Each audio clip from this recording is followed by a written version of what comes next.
కథలు వినండి వినిపించండి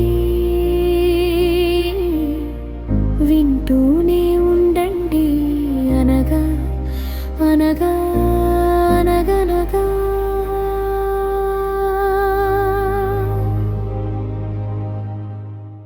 మోహనవాణి తిరిగి పోడ్కాస్ట్ వింటున్న శ్రోతలందరికీ హృదయపూర్వక ధన్యవాదాలు. ముందుగా నా ఆధ్యాత్మిక మరియు భగవద్బంధువులందరికీ కూడా నా హృదయపూర్వక నమస్కారాలు. ఈరోజు అనగనగా అనే శీర్షికలో ఆన్లైన్లో మనకి ఒక మంచి కథ దొరికింది. ఆ కథ మీకు చదివి వినిపిస్తాను. ఇంకా ఆలస్యం చేయకుండా ఆ కథ విని ఎక్కువ మందికి షేర్ చేద్దాం. ఒకరోజు పూరి జగన్నాథుడిని దర్శించుకోవడానికి ఆ ఊరి రాజుగారు జగన్నాథుని ఆలయంకి వెళ్ళారు. అది సాయంత్రం వేళ.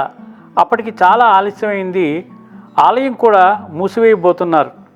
ఆలయం వద్ద ఉన్న పూల దుకాణం ఆమె వద్ద ఉన్నవన్నీ అమ్మేసినాక కేవలం ఒక పువ్వు మాత్రమే మిగిలి ఉంది. రాజుగారు ఆ పువ్వును అడిగారు. ఆమె ఆ పువ్వును ఆయనకి ఇవ్వబోతున్న సమయంలో ఒక ధనవంతుడైన వ్యాపారి వచ్చి రెట్టింపు రేటు ఇస్తాను, ఆ పువ్వు ఇమ్మని అన్నాడు. అప్పుడు ఆ ఒక పువ్వు కోసం వరుస వేలం ప్రారంభమైంది. చివరికి రాజుగారు తన మొత్తం రాజ్యాన్ని పూల దుకాణం ఆమెకు ఇచ్చి ఒక పువ్వును వేలం దక్కించుకుని పువ్వును జగన్నాథుడికి అర్పించి అదే గుడిలో మండపంలో సామాన్యుడిలా పడుకున్నాడు. ఆ రాత్రి జగన్నాథుడు రాజుగారి కలలో వచ్చి అంతటి బరువును మోయలేను, ఆ పువ్వును తన తల నుండి తొలగించమని కోరారు. అప్పుడు ఆ రాజు జగన్నాథుడిని, స్వామి, ఈ సృష్టి మొత్తాన్ని చిటికెన వేలుతో ఎత్తగల మీకు ఈ పువ్వు ఎందుకింత భారమైనది అని అడిగారు. అప్పుడు జగన్నాథుడు, రాజా, నేను ఈ మొత్తం సృష్టిని ఎత్తగలను, కానీ నీ భక్తి యొక్క బరువు నేను మోయలేనిది.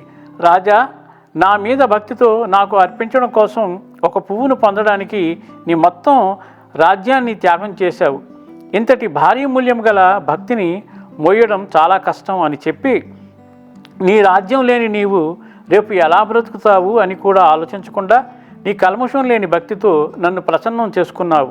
నీ భక్తికి చాలా సంతోషం. వెళ్ళి నీ రాజ్యాన్ని నీవే ఏలుకో అని చెప్పి ఆ జగన్నాథుడు మాయమైపోయారు.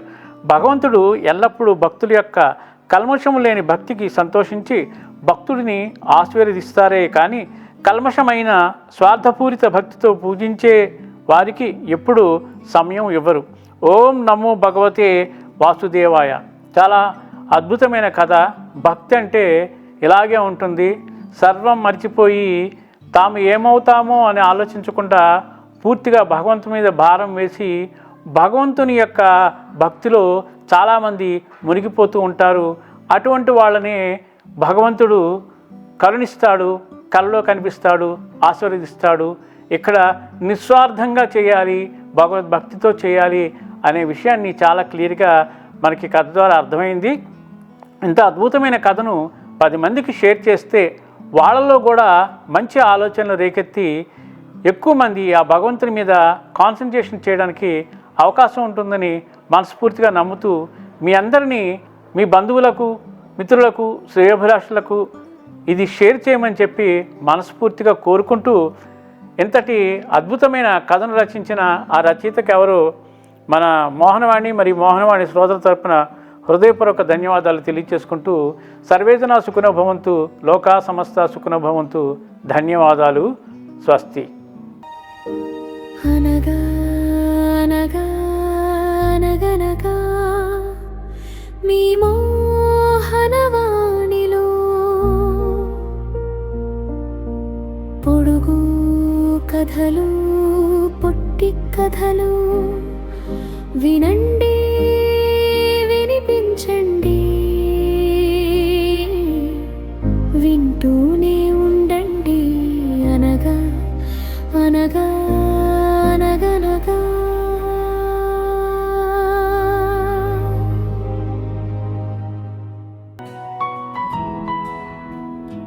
వాయుపుత్రుని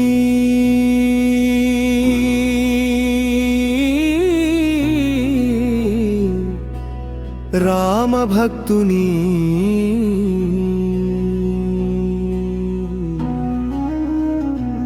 అంజనీ సుతుని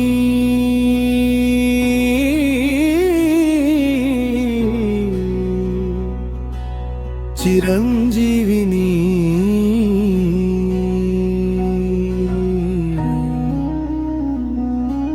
కీర్తింపమనం ఎంతడన్యులమో గదా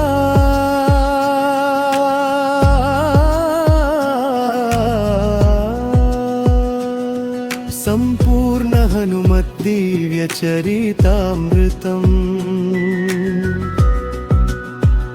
వినండి వినిపించండి వింటూనే ఉండండి.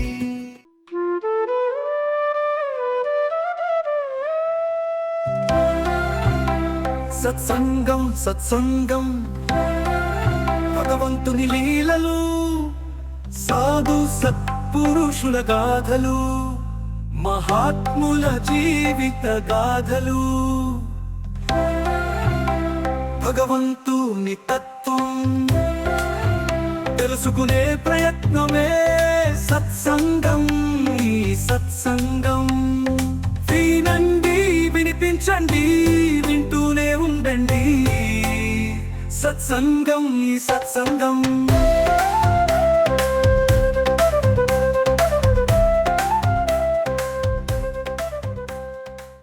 మధుర మనోహర నీ మధుర మనోహర భావత వితల హరివిల్లు మనసు పులకింతల విరిజల్లు నీ మదిని దోచే మయమరపుల ప్రణయ జల్లు హృదయాన్ని స్పృశించు భావగీతాలు మధుర మనోహర నీ మధుర మనోహర. మన మోహనవాణి కార్యక్రమాలు మీకు నచ్చినట్లయితే వెంటనే ఒక లైక్ చేయండి, అలాగే కామెంట్ చేయండి, ఎక్కువ మందికి షేర్ చేయండి.